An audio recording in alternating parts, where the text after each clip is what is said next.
Well, here I am still in the woods around our camp on the south rim of the Grand Canyon. I'm going to continue in on this subject of your three customers as a businessman. And the second customer is your internal customer. And this is one that I think is actually more important than customer number one, which is your external customer. I think if you can solve this one, in most businesses at least, most of the businesses I've consulted in, worked in, etc. In most businesses, and for multiple different types of businesses, by the way, I've done mostly home services, but I've done some things outside. I've done some things in retail.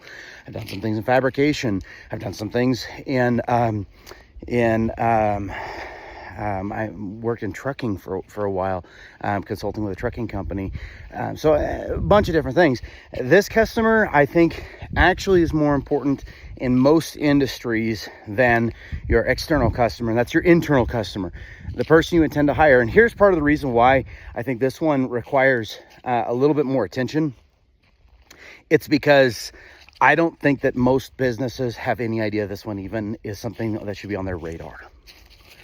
I just recently got called in to work with a business, and they're doing about 50 million a year. And when I mentioned their internal customer and what the product for their internal customer was, if they knew what the product for their internal customer was, they looked at me completely blank-eyed.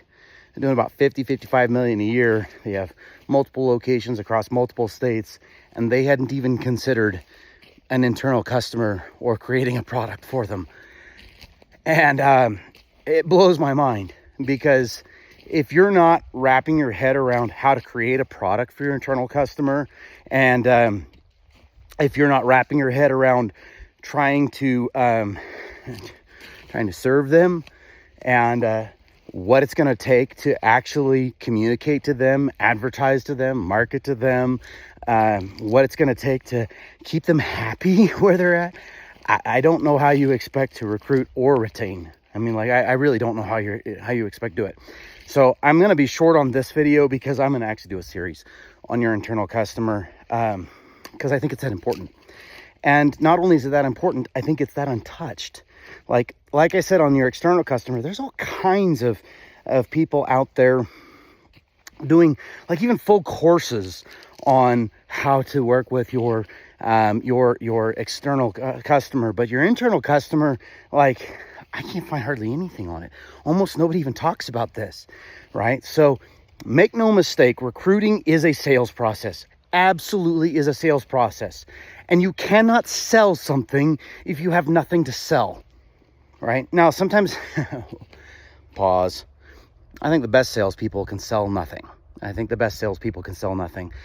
don't know that that's a compliment, but in my mind, right, I've always been really good at sales. It's something that has been something I really have been very successful in life on.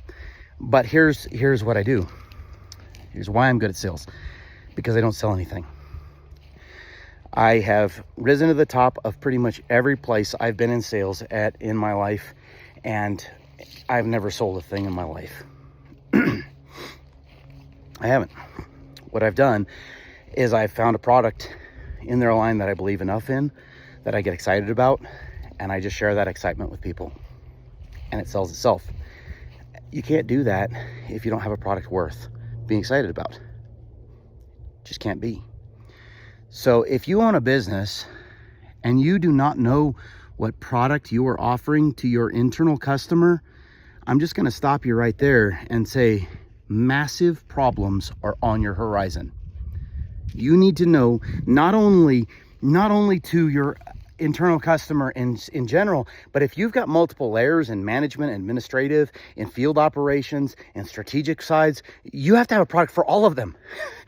In fact, I would venture to say you shouldn't have a product for all of them. You should have options of products for all of them, right? So I'm going to stop this video a little bit short. It's not going to be as long, because I want to stop on this note.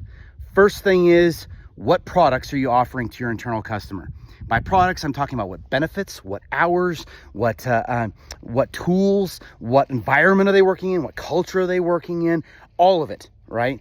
What products are you offering to your internal customer?